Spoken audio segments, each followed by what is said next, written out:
नमस्कार, आज बात करेंगे महाराष्ट्र की। जैसे कि आपको पता है, महाराष्ट्र में महायुति की प्रचंड जीत हुई थी।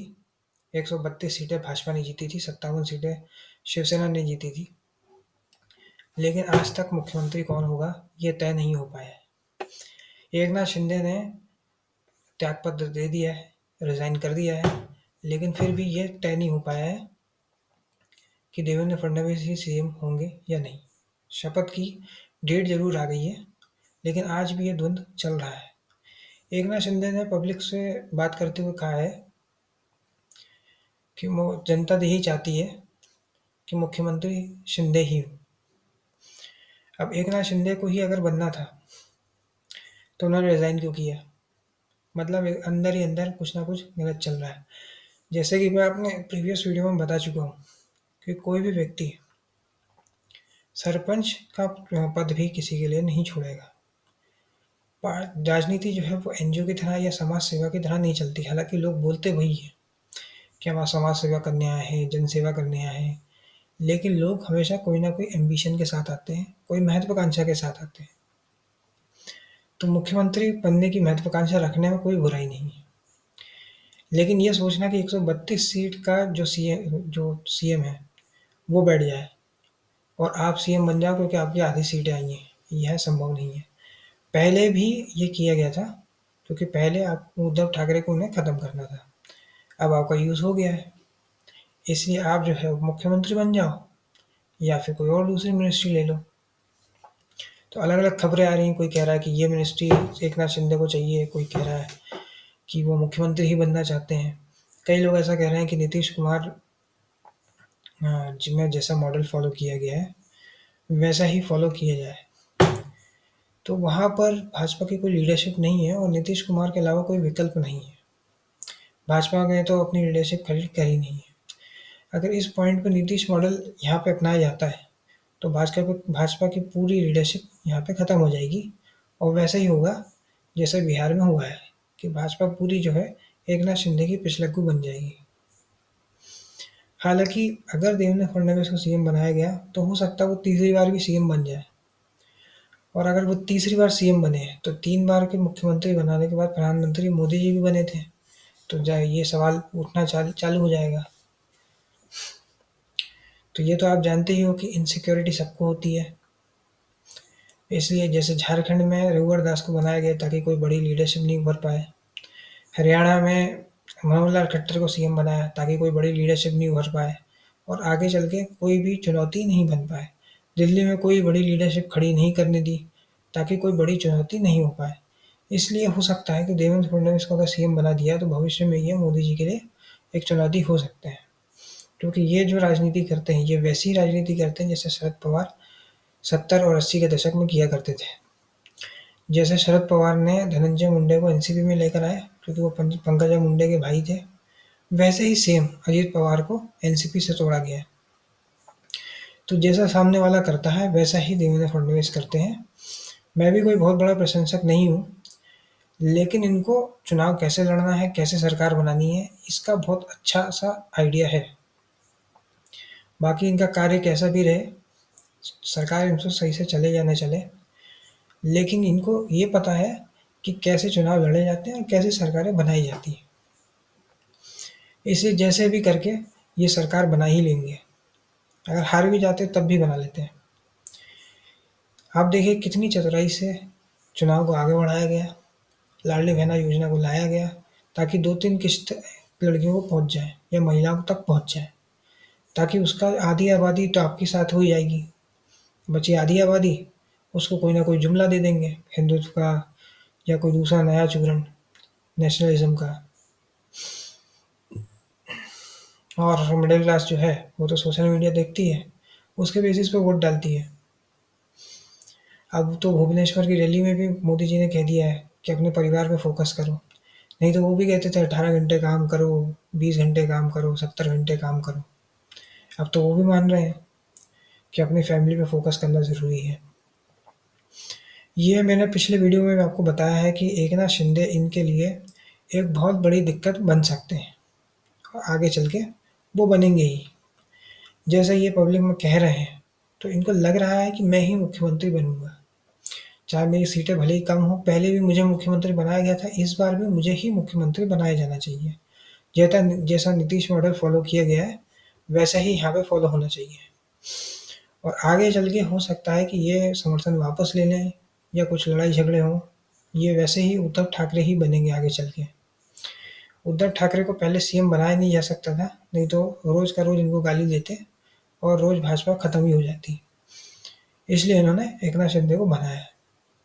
अब एकनाथ शिंदे जो है जैसे बयान दे रहे हैं, उसमें मुश्किल है कि देवेंद्र फडणवीस को सीएम बना पाएँ। हालाँकि इतने प्रेशर के बाद भी अगर देवेंद्र फडणवीस को सीएम बना दिया गया, तो बाकी दोनों पार्टियों का कोई अस्तित्व शायद ही बचे। जैसे हरियाणा में जेजेपी का अस्तित्व नहीं बचा साथ में जाके, वैसे ही एक ना एक दिन इन जो शिवसेना और एनसीपी को भी खत्म कर दिया जाएगा। क्योंकि जो शिवसेना के कार्यकर्ता रहेंगे, वो मेहनत करते हैं ताकि उनका खुद का मुख्यमंत्री बने। उनके अंदर एक दबी हुई इच्छा है, चाहे वो बताएँ या ना बताएँ। इसी प्रकार एनसीपी के भी जो कार्यकर्ता हैं, जो नेता हैं, वो इसीलिए मेहनत करते हैं। हर चुनाव में अगर एनसीपी का जो मुख्यमंत्री उप मुख्यमंत्री ही रहेगा, तो वो कभी खुश नहीं रहेंगे, वो फिर मेहनत आगे करना बंद कर देंगे।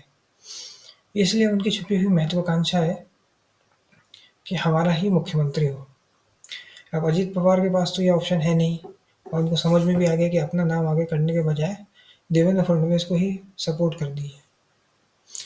अब अभी भी द्वंद्व मचा हुआ है कि कौन सीएम बनेगा। न्यूज़ आ रही है कि यहाँ मीटिंग होगी, वहाँ मीटिंग होगी, लेकिन उसका कुछ निकल नहीं पा रहा है समाधान कि कौन सीएम होगा। हालाँकि कायदे से तो ये होना चाहिए कि सबसे बड़ी पार्टी का जो नेता है, वही सीएम होना चाहिए। बस शिवसेना के साथ गठबंधन करके, एनसीपी के साथ गठबंधन करके इन्होंने जो रायता फैलाया है, उसके बाद कुछ कहा नहीं जा सकता। हो सकता है रघुवर दास जैसे कोई इर्रेलेवेंट व्यक्ति को, जिसका कोई नाम भी नहीं जानता है, उसे ही सीएम बना दिया जाए, ताकि आगे चल के वो मोदी जी के लिए बड़ी चुनौती ना बने और ना ही बाकी दोनों के लिए बने और एनसीपी और शिवसेना को भी कंट्रोल करने में आसानी हो। जैसा कि आपने देखा कि यूपी में जो सीएम कोई और है, लेकिन उसको कंट्रोल करने के लिए केशव प्रसाद मौर्य को डाला गया, जो बार-बार दिल्ली में जाते हैं, कभी कहते हैं सरकार से बड़ा संगठन है, तो अगर सरकार से बड़ा संगठन है तो आप क्यों सरकार में हो? ऐसे ही अनुप्रिया पटेल कुछ अनर्गल बयान देती हैं, कई बार निषाद पार्टी के जो मुखिया हैं, वो अलग बयान देते हैं, कई बार भूपेन्द्र चौधरी अलग बयान देते हैं, कभी ओम प्रकाश राजभर योगी आदित्यनाथ के अगेंस्ट में बयान देते हैं। तो इस प्रकार से प्रेशर बनाने की कोशिश की जाती है केंद्र के द्वारा। ऐसा ही देवेंद्र फडणवीस पे भी किया जाएगा कि शिवसेना जो है कुछ ना कुछ ऐसे बयान देती रहेगी, जैसे अभी एकनाथ शिंदे ने दिया है कि जनता चाहती है कि मैं ही मुख्यमंत्री बनूँ। तो इस प्रकार से आगे भी होता रहेगा।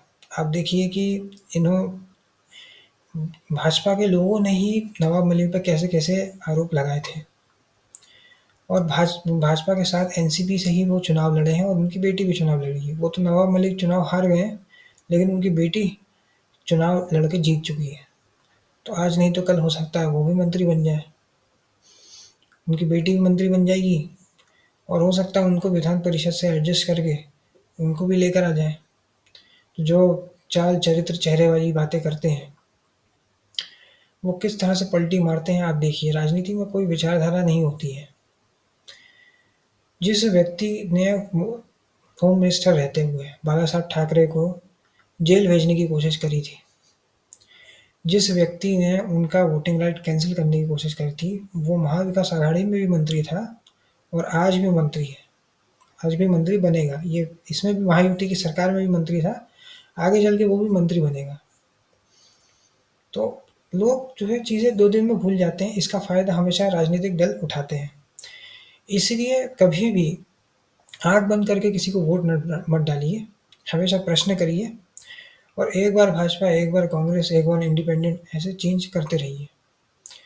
क्योंकि आप देख सकते हैं कि 2 महीने बाद जो बजट आएगा उसमें फिर टैक्सेस बढ़ेंगे। दूध पे टैक्स लग चुका है, दही पे टैक्स लग चुका है, पनीर पे टैक्स लग चुका है, हर चीज़ पे टैक्स लग चुका है। कोई आप एसयूवी खरीदते हैं तो उस पे भी 50 तरीके के टैक्स लगते हैं। 28% आपको जीएसटी देना पड़ता है, 22% आपको सेस देना पड़ता है। तो सवाल प्रश्न है ये ज़रूर पूछिए, सरकार किसी की बने, आपका काम है प्रश्न पूछना। यदि आप प्रश्न नहीं पूछेंगे तो एक निरंकुश सरकार बनेगी। सरकार आपकी है तो प्रश्न भी आप ही को पूछना पड़ेगा। कोई अवतरित होके नहीं आएगा प्रश्न पूछने के लिए। अन्यथा आप तो मोदी-वोदी करते रह जाएँगे और आपके बच्चे बेरोज़गार रह घूमते फिरेंगे। आपका तो पेंशन आपको मिल जाएगी, लेकिन आपके बच्चों को कुछ भी हासिल नहीं होगा। और आप तो देख ही रहे हैं महँगाई, बेरोज़गारी कैसे बढ़ रही है, टैक्सेस कैसे बढ़ रहे हैं। आज जेन ज़ी की जो जनता है, जो 2001 के बाद पैदा हुई है, जो नए-नए जॉइन कर रहे हैं, वो कभी भी अपने दम पे घर नहीं खरीद पाएगी। घरवाले सपोर्ट करें तो वो अलग बात है, लेकिन कंडीशन बहुत बुरी है। आज महाराष्ट्र में लोग सुबह मुंबई में बस और ट्रेन पे लटक के ट्रैवल करते हैं। कई लोग उस चलती ट्रेन में गिर भी जाते हैं। कभी आप लोकल ट्रेन में चढ़ने की भी कोशिश करिए अंधेरी साइड में, आपको समझ में आएगा कितना बढ़िया इंफ्रास्ट्रक्चर है। पुणे में हड़पसर और हिंजेवाड़ी का ट्रैफिक देखिए, आपको समझ में आएगा कि क्या हालत है इंफ्रास्ट्रक्चर की।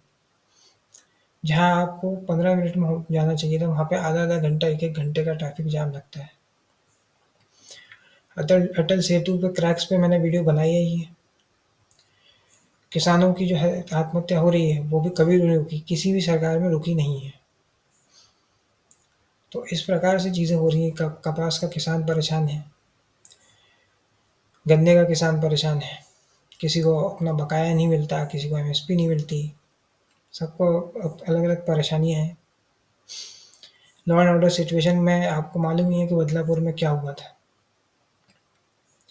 लेकिन फिर भी जनता सोशल मीडिया को देख के वोट डाल देती है, परसेप्शन को देख के वोट डाल देती है। जब वो ऐसी बड़ा मैंडेट दे देती है, तो जो सरकार है वो निरंकुश हो जाती है। इसलिए सवाल पूछिए, सोशल मीडिया पे लिख-लिख के पूछिए, लेकिन पूछिए। सरकार आपकी है, तो सवाल भी आप ही को करना पड़ेगा। सनातनी हिंदू बनिए, सरकारी नहीं। आज के इस वीडियो में इतना ही।